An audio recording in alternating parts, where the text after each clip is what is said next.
Hi guys, welcome back to my channel. As a lot of you know, I just went through a breakup like 3 or 4 days ago. I'm still kind of, using every single day to process it, but it's been a lot because of kind of like how everything happened. So I was in a long-term relationship for 2 years prior to the most recent one. And I literally had like maybe a week's break in between that long-term relationship and then getting into this new one. So the new one was like 3 months, and then the other one like ended kind of like last November, the end of November. But it's challenging because it was like we constantly were talking about getting back together, so it was kind of like not fully done. And I think I didn't deal with actually realizing that we were broken up until this week, which is super interesting. I've always kind of jumped from relationship to relationship, and I really want to change that this time. I feel like it's not the healthiest thing to do. I think when my first breakup of the 2 years happened in November last year, I just like wasn't in any place to accept it, and I was definitely in denial for a long time. And now that this breakup has happened, I feel like I'm facing both together, which is great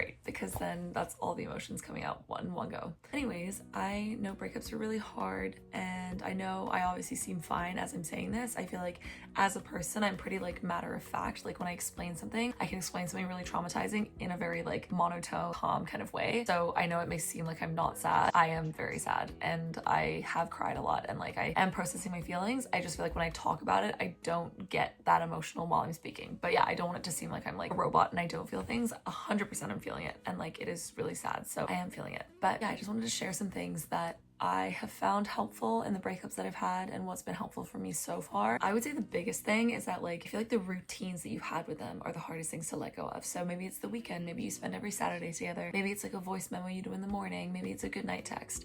Those things are so hard to just snap out of, because not only are you losing this person, you're losing this entire habit and this life change. And so one thing that's been really helpful for me is doing the same things but with my friends. So it's like if we sent a voice memo every single morning, I'm sending voice memos to my friends. So I'm still having the same routine, just with a different person. Or on a Saturday, like if I usually go for coffee with them, I'll go and get coffee with a friend. I'll go do something else, just so that time isn't completely empty and you can kind of replace it with other people. It's obviously not going to feel the same. It's still going to be hard, but it does help a little bit. The next tip, which I feel like is just like an obvious one, is distractions. Like, yes, you need to process how you're feeling 100%, but like there's a lot of time in the day, and I'm sure you're finding the time to process it. I'm sure you're finding the time to feel sad about it. Give yourself time to be distracted.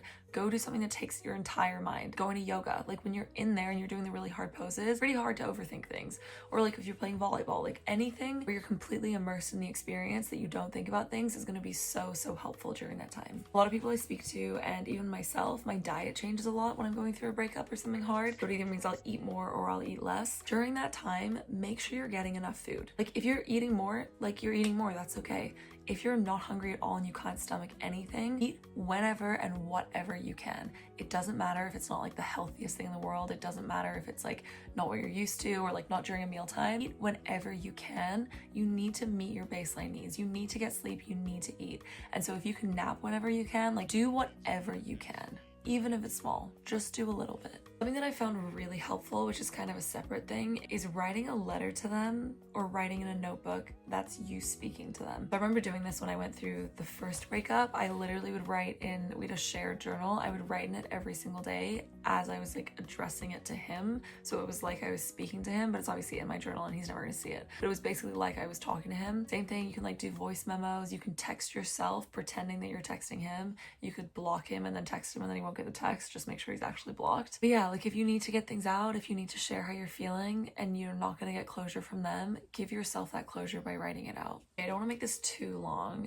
but if you're finding it hard to go no contact and finding it hard to not reach out to them, listen to this. If it was supposed to work out, it would have worked out. And it didn't. And I'm not saying it never will. Maybe you can come back together in a year. But right now, where you are and where they are is not working for some reason. It didn't work for some reason. So trust the reason, trust your intuition, and know that if you use this time to heal yourself, maybe you'll get a better picture of what it could have been. Then maybe it could work out. Maybe it won't work out. Either way, it's not working right now. Contacting them isn't going to make it work. It's just going to keep this going even longer. Start to notice when the urges of contacting them comes up, and then find things to replace that time. For example, for me, every time before I go to bed, I would always call my partner. And so that time of day is super risky for me to want to reach out to them, because I'm like, it just like is a part of my habit now. So during that time, I'm like, I have a podcast ready, I have a show ready, I have something ready to do, so I don't do that. Another one for me was when I was traveling to and from work, I would always call them. So during that time, I literally have a podcast before I even leave the house because I know I'm gonna be at risk to call them, and then I just do that instead. Anyways, this is short and this is sweet, and I love you guys. And if you're going through a breakup, I'm sorry. I know how hard it is. You're not alone. So many people here are going through the same thing.